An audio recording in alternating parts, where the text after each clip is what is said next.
찬송가 346장 부르시면서 수요 예배 시작하겠습니다.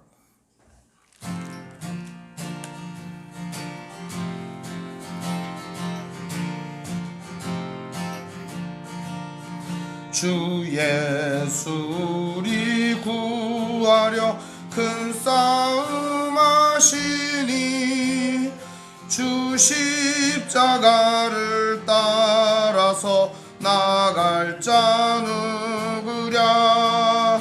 큰 환난 핍박 당하고 또 고통 많으나 제 십자가를 지고서 늘 참느니로다.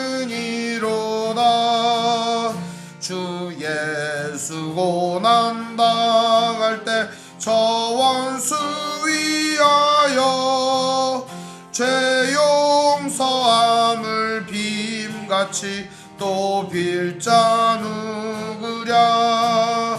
저 순교자가 죽을 때 그 원수 사고 제 영혼 부탁했으니 주 따르니로다. 저 택함 받은 사도들 주 성령 받은 후 그날난 고통 당할 때 다 참고 이겼네. 그 험한 고난 넘어서 저 천성 갔으니 주 예수 믿는 우리도 본받게 하소서. 아멘. 기도하겠습니다. 하나님 아버지 감사합니다. 오늘도 3일밤 예배로 하나님께 예배하게 하시니 감사합니다. 원근각처 예배할 수 있는 시간과 장소와 여건을 허락해 주시니 감사합니다. 우리 예배할 때 하나님 은혜 속에 거하게 하시고 주님 주시는 평강 속에 거하게 하시고 하나님께서 허락하시는 기쁨과 감사가 충만케 하여 주옵소서. 오늘도 말씀을 나눌 때 우리의 마음속에 주의 사랑과 은혜로 충만케 하여 주옵소서. 예수님의 이름으로 기도합니다. 아멘. 오늘 말씀은 마태복음 10장 16절에서 23절의 말씀 보겠습니다. 마태복음 10장 16절에서 23절입니다. 제가 읽겠습니다. 보라, 내가 너희를 보냄이 양을 이리 가운데로 보냄과 같도다. 그러므로 너희는 뱀같이 지혜롭고 비둘기처럼 순결하라. 사람들을 삼가라. 그들이 너희를 공회에 넘겨주겠고 그들의 회당에서 채찍질하리라.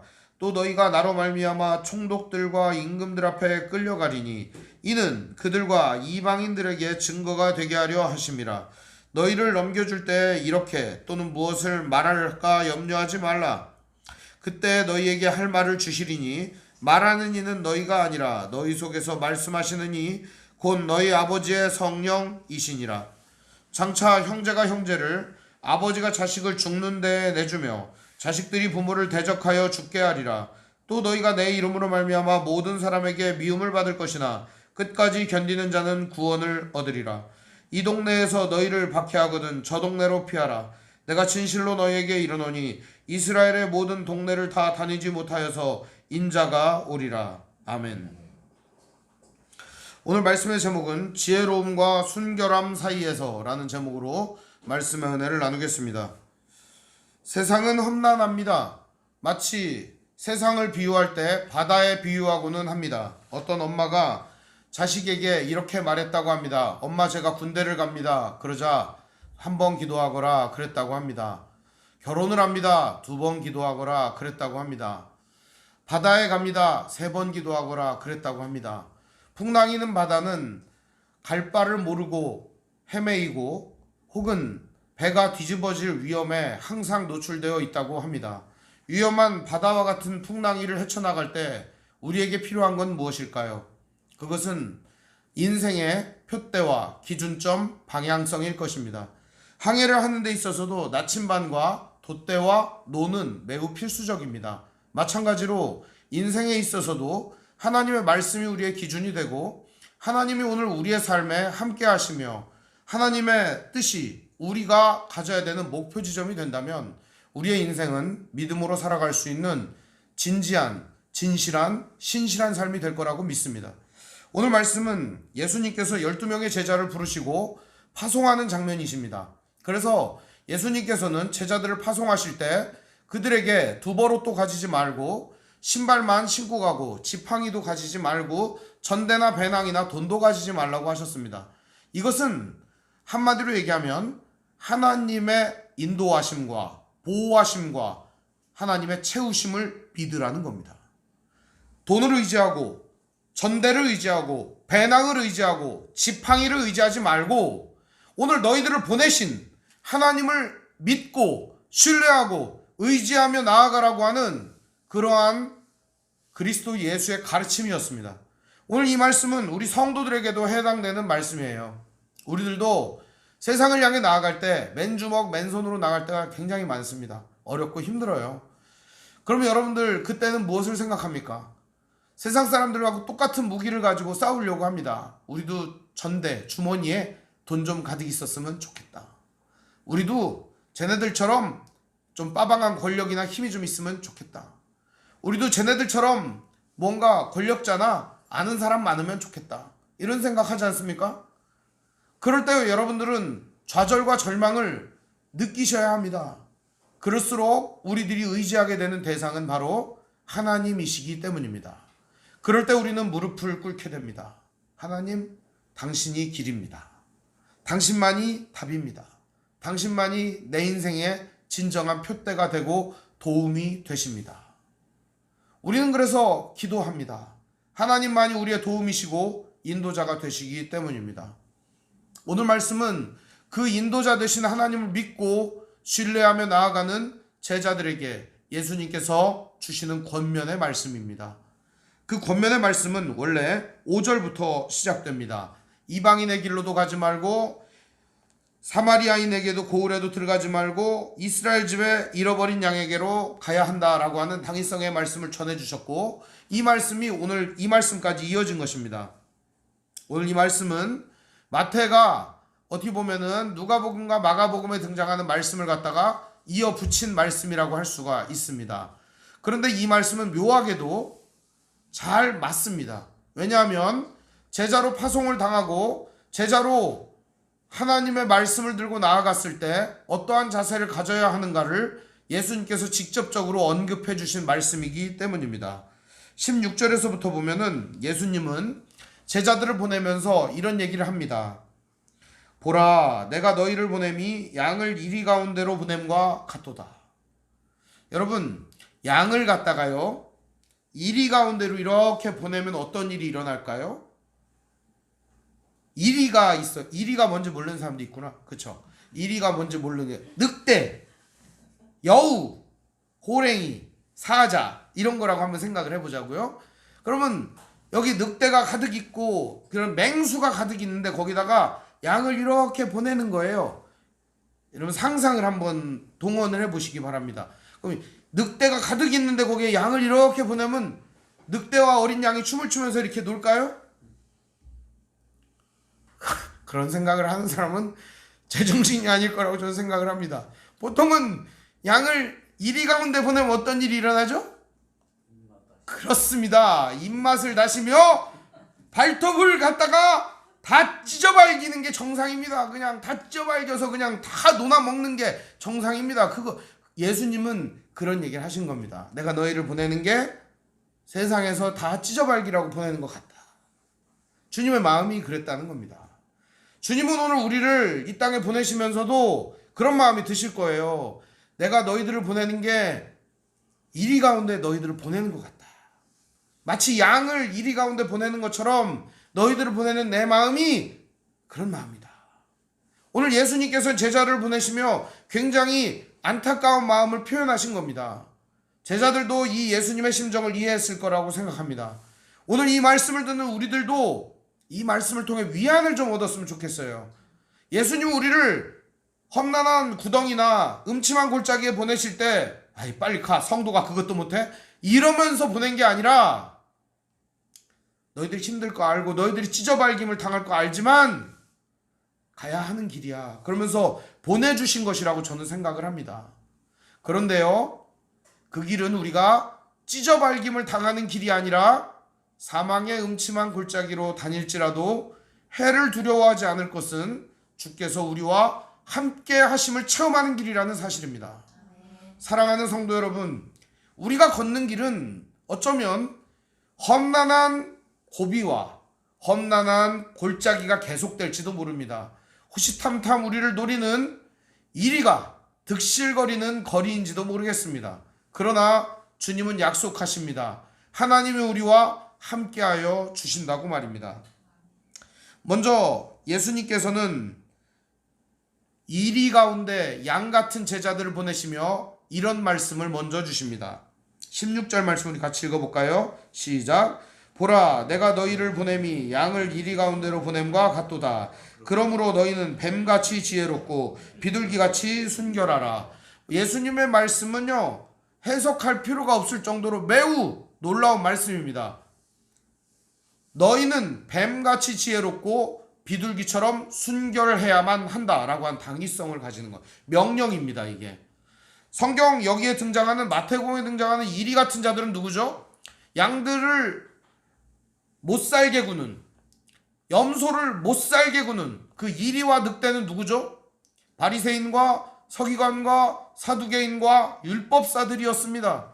그들을 향해서 이리 같은 자들이다, 늑대 같은 자들이다, 예수님 이렇게 표현하셨습니다.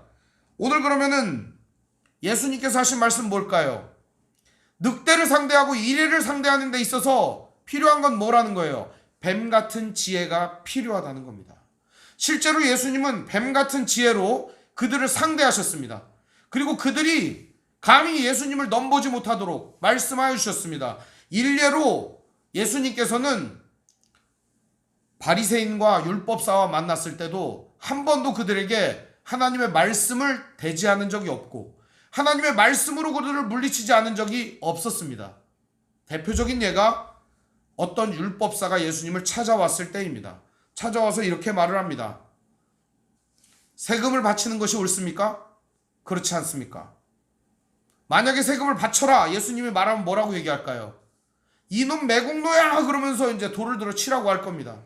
왜냐하면 그때 당시에는 로마가 이스라엘을 지배하고 있었던, 즉 로마의 식민지가 이스라엘이었기 때문에 세금을 내지 말라 그러면 당연히 세금을 내라고 하면 매국노라고 하고 내지 말라고 하면은 로마의 반역자라고 고발할 참이거든요.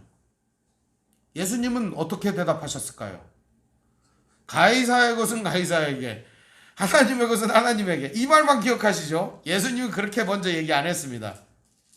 네 주머니에 있는 것을 꺼내 보여라, 이렇게 얘기합니다. 그러자 율법사는 주머니에 있는 돈을 꺼냅니다. 원래 율법사들은 우상을 들고 성전에 들어갈 수 없습니다. 그 화상과 글이 누구의 것이냐? 가이사의 것이니이다. 한마디로 얘기하면 이 동전을요, 유대에서는 월계수가 그려진 동전이거나 혹은 거기에 보리 이삭이 그려졌거나 이런 동전을 썼지, 황제의 얼굴이 그려진 동전은 우상이라고 그래가지고 갖고 들어가지도 못하게 했어요. 성전에서 돈을 바꿔줬단 말이에요. 그래가지고. 근데 이 율법사가 주머니에 넣고 다니는 돈이 뭐예요? 그 돈 자체가 우상덩어리를 들고 다니는 거예요. 자기가 백성들한테 그거 들고 다니지 말라고 더러운 돈이라고 말해놓고. 그렇지만 이 율법사는 자기의 창피함을 무릅쓰고서라도 내보인 겁니다. 왜요? 대답 못하면 예수를 죽여버릴 수 있으니까. 예수님은 그것까지도 아시고 이 부끄러움을 그 사람에게 주려고 했던 겁니다. 만약에 이 율법사가 부끄러움을 알았더라면 이 동전을 내보이지 않았을 겁니다. 그냥 왜요? 내기 싫습니다. 그러고 가버렸을 겁니다. 그런데 그는 자기의 부끄러움을 무릅쓰고서라도 예수를 죽여야만 했거든요. 그래서 동전을 내보입니다. 자, 그 화상과 글이 누구의 것이냐? 가이사의 겁니다. 그러니 빨리 세금을 내야 되는지 말아야 되는지 빨리 말해요. 예수님 말합니다. 그 가이사의 거니까 가이사 다 갖다 줘. 그 돈 다 갖다 줘. 가이사의 거니까. 세금 내라는 말이에요? 내지 말라는 말이에요? 그냥 다 로마에 갖다 주라는 말이죠. 하나님의 것은 하나님께 바치라. 하나님께 마땅히 드려야 할 몫이 있다면 당연히 바쳐야 되는 거 아니겠느냐? 예수님은 우문현답을 하셨습니다. 예수님은 자기가 직접 지혜의 모범을 보여주셨어요. 그러나 그들 앞에서 그들을 면박을 주는 대신 기회를 여러 번 허락해 주셨던 거예요. 그들이 살 수 있는 기회, 그들이 율법사로서 체면을 지킬 수 있는 기회를 주셨습니다. 그러나 그럼에도 불구하고 이들은 오로지 예수님을 죽이는 데에만 혈안이 되어 있습니다. 마치 양을 잡아먹으려고 호시탐탐 노리는 일이나 늑대처럼 말입니다. 예수님은 뱀처럼 지혜로우라는 말씀을 주셨습니다. 그러나 반면에 비둘기처럼 순결하라는 말씀도 주셨습니다. 이런 말이 있습니다. 제가 얼마 전에 읽은 책에 나오는 글귀인데, 괴물과 싸우다가 괴물과는 싸워야 한다. 그러나 괴물과 싸우다가 괴물처럼 변하지 않을까 주의하라. 우리가 싸우는 대적이 이단이나 적그리스도나 혹은 하나님을 대적하는 사람들과 싸우다가 그들처럼 변질되지는 않을까 두려워해야 합니다.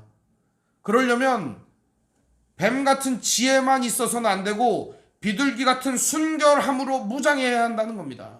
뱀 같은 지혜만 있을 때는 우리가 악의 세력을 대적하고 물리칠 수 있어요. 그러나 비둘기 같은 순결함을 잃어버릴 수 있다는 겁니다.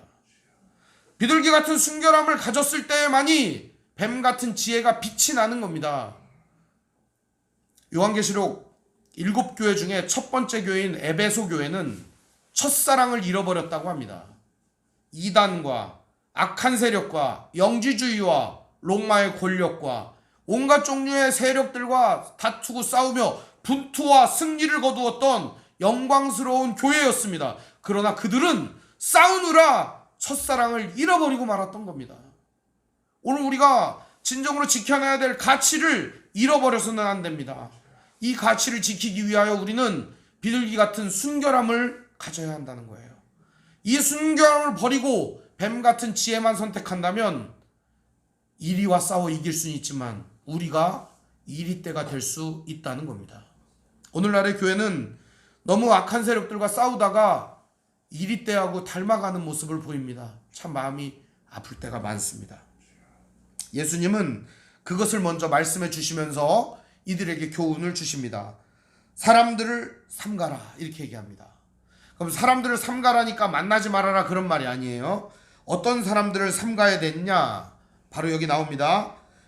그들이 너희를 공회에 넘겨주겠고 그들의 회당에서 채찍질하리라. 공회와 회당을 장악하고 있는 자들이 누굴까요? 권력자들이죠. 바리새인과 서기관과 율법사들을 말하는 겁니다. 대제사장들과 당시 종교 권력자들을 의미하는 것입니다. 분명히 제자들은 복음을 전하다가 어떻게 될 거라는 거예요? 잡혀서 찢어 죽게 될 거라는 거죠. 마치 이리 가운데 던져진 어린 양처럼 찢어 발기게 될 거라는 거죠. 그러나 그들에게 넘어가더라도 가야만 하는 제자들의 모습을 예수님은 보여줍니다. 그러면서 제자들에게 얘기합니다. 너희들 어차피 찢겨 죽을 거야. 그렇지만 염려하지 마. 먼저 너희들이 할 말을 내가 성령께 의탁하여 가르쳐 줄게. 얘기하십니다. 19절 20절 말씀이 그 얘기를 해주고 있습니다.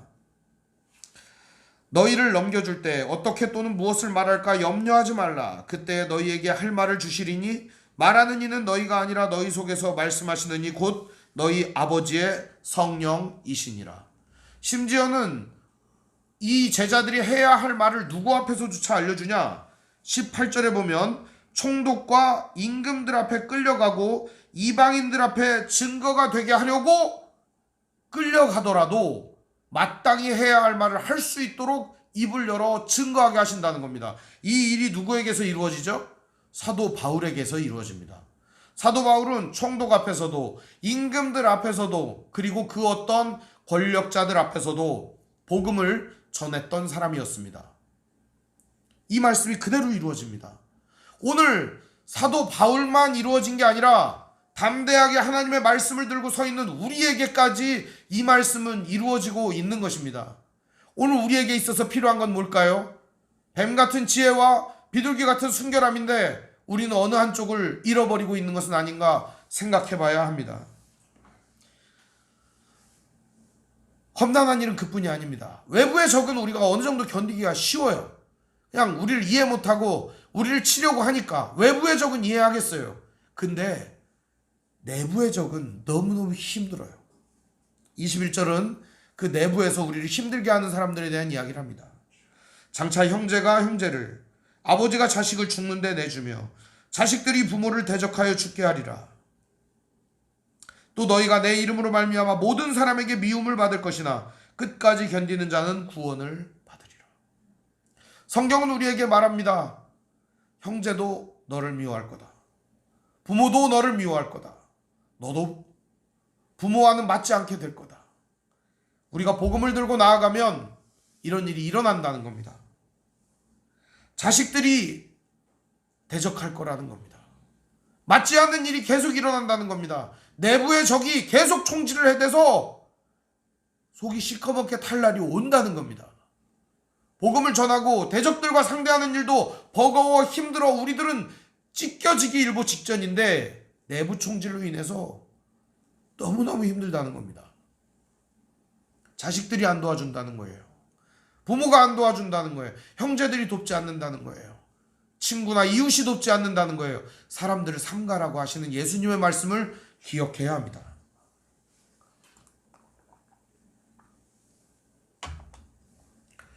한 사람이 아닙니다. 모든 사람에게 미움을 받을 수 있다 이렇게 얘기합니다. 모든 사람에게. 복음은 그런 겁니다. 복음을 들고 선다는 건 어쩌면 모든 사람에게 미움을 받을 각오를 해야 하는 일일 것입니다. 모든 사람에게. 지금은 아직 그런 세대는 아닌 것 같아요. 복음을 들고 나간다고 해서 모든 사람에게 미움받지는 않는 것 같습니다. 지금 얼마나 복음 전하기 좋은 시절인지 모릅니다. 지금 하나님의 선하심과 인자하심과 아름다움을 전할 수 있다면 얼마나 좋을까 그런 생각을 해보게 됩니다. 예수님은 또 박해를 받고 핍박을 받을 때 대처해야 될 요령도 알려주십니다. 23절에 보면 이런 말씀도 주십니다. 이 동네에서 너희를 박해하거든 저 동네로 피하라. 내가 진실로 너희에게 이르노니 이스라엘의 모든 동네를 다 다니지 못하여서 인자가 오리라. 예수님은 십자가에 죽으셨다가 3일 만에 부활하셨을 뿐만 아니라 40일간 백성들과 제자들과 함께하여 주셨습니다. 그리고 예수님이 떠나셨다라고 생각하지만 그때 성령으로 함께 오순절날 강림하였던 것입니다. 예수님께서 성령으로 강림하실 그때 제자들 그리고 주님을 믿는 모든 사람들은 성령의 증거를 입에 증거하며 살아갔습니다. 뿐만 아니라 이스라엘의 모든 동네를 다 다니지 못하여서 인자가 온다는 이 말씀은 어쩌면 이스라엘의 멸망을 예고하는 말씀인지도 모릅니다. AD 70년에 이스라엘이 완전히 멸망해버리거든요. 멸망한 그때 마태는 이 말씀을 이스라엘 사람들에게 기록하여 전해주었던 겁니다. 그들이 과연 바라보고 이들이 진짜 추구해야 될 메시아가 누군가? 바로 그리스도 예수라는 사실입니다. 사랑하는 성도 여러분, 오늘 이 시대에는 우리를 좋아하는 사람이 많을 거라고 저는 생각하지 않습니다. 복음을 들고 나아가는 우리를 좋아하는 사람이 없을 거라고 생각해요. 미움을 받을 거래요. 그러나 주님 오실 그때까지 우리는 이 일을 해야 합니다. 모든 동네를 다 다니지 못하여서 주님이 오신다 이 말은 종말론적인 메시지인 겁니다. 우리가 모든 동네를 다 다니지 못하여서도 주님은 오실 수 있다는 것을 가르쳐주고 있습니다. 오늘 우리가 믿음을 가지고 나아간다면 내 이웃과 내 형제와 내 자매, 나를 미워하고 나를 반대하고 나를 지지해주지 않는 사람들이 할지라도 우리는 굳건히 나아갈 수 있을 거라고 믿습니다. 성령은 우리에게 말씀을 주실 것이고 비둘기같이 순결함과 뱀같은 지혜로 오늘도 주님이 주시는 이 능력을 가지고 고통당하는 사람들을 구해내며 어려움 당한 사람들에게 진정한 복음을 알려주며 하나님의 놀라운 사랑과 인애가 아직도 계속되고 있다는 사실을 증거해 줄 때 사람들이 일어날 거라고 저는 믿습니다. 오늘 모든 성도들에게 주신 사명은 바로 하나님의 선하심과 인자하심과 그리스도 예수의 구원과 오늘도 우리를 인도하시는 성령의 놀라운 사랑입니다. 이 성령의 위로와 사랑이 오늘 우리 가운데 충만하시길 바랍니다. 여러분 복음을 전하느라 지치지 마십시오. 오늘도 주님은 여러분들을 일으켜 주실 것입니다. 세워 주실 것입니다. 오늘도 주님이 함께 하심을 굳건히 믿고 담대히 나아가시기를 주님의 이름으로 축원드립니다. 기도하겠습니다. 사랑과 은혜가 풍성하신 아버지 하나님, 은혜와 사랑을 감사를 드립니다. 제자를 보내시고 부르시고 그들에게 힘과 용기를 더하시고 사명을 부어주시고 해야 할 모든 일들과 나아가야 될 모든 방향성을 일러주신 주님, 오늘 우리들의 삶을 인도하여 주시옵시고 우리들에게도 주의 사랑과 은혜가 넘쳐나게 하여 주옵소서. 오늘도 지혜와 명철을 더하시고 주님께서 허락하시는 이 믿음의 삶을 오늘도 포기하지 아니하고 굳건히 나아가게 하여 주옵소서. 어떠한 반대와 어려움에 부딪힌다 할지라도 능히 이기며 나아갈 수 있도록 이끌어 주옵소서. 우리 주 예수님의 이름으로 기도합니다. 아멘. 교회 소식을 알려드리겠습니다.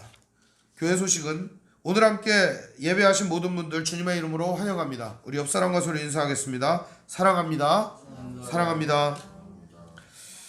네, 하나님의 말씀인 성경을 가까이 두고 매일 읽으시고 기도로 하나님과 교제하시고 말씀대로 사랑하며 사시기를 바랍니다. 목회자의 경건을 위해 기도해 주시기 바랍니다. 정치 지도자들과 남북관계를 위해서 기도하시기 바랍니다. 가난한 자들과 소외된 자들을 도우며 기도하시기를 바랍니다. 선교사님과 가족을 위해서 기도하시기 바랍니다. 아픔과 고통 중에 있는 성도를 위해 기도하시기 바랍니다. 우리 한상배 집사님이 장염에 걸려가지고 고통을 당하고 있습니다. 여러분 위해서 기도해 주시면 좋겠습니다. 코로나19, 스텔스 오미크론, 델타 크론 이런 것들이 막 생겨가지고 빨리 감염되고 있습니다. 여러분 당분간 예배를 비대면으로 드리니 기억하시고 오늘 예배할 때 느끼시는 이 믿음과 사랑을 다른 사람들에게도 전해주시면 좋겠습니다. 묵상과 전도를 생활화하시기를 바랍니다. 그리고 우크라이나 전쟁 종식과 산불 피해자들을 위해서 기도해 주시기 바랍니다. 주님 가르쳐 주신 기도로 마치겠습니다. 하늘에 계신 우리 아버지, 아버지 이름을 거룩하게 하시며 아버지의 나라가 오게 하시며 아버지의 뜻이 하늘에서와 같이 땅에서도 이루어지게 하소서. 오늘 우리에게 일용할 양식을 주시고 우리가 우리에게 잘못한 사람을 용서하여 준 것 같이 우리 죄를 용서하여 주시고 우리 시험에 빠지지 않게 하시고 악에서 구하소서. 나라와 권능과 영광이 영원히 아버지의 것입니다. 아멘.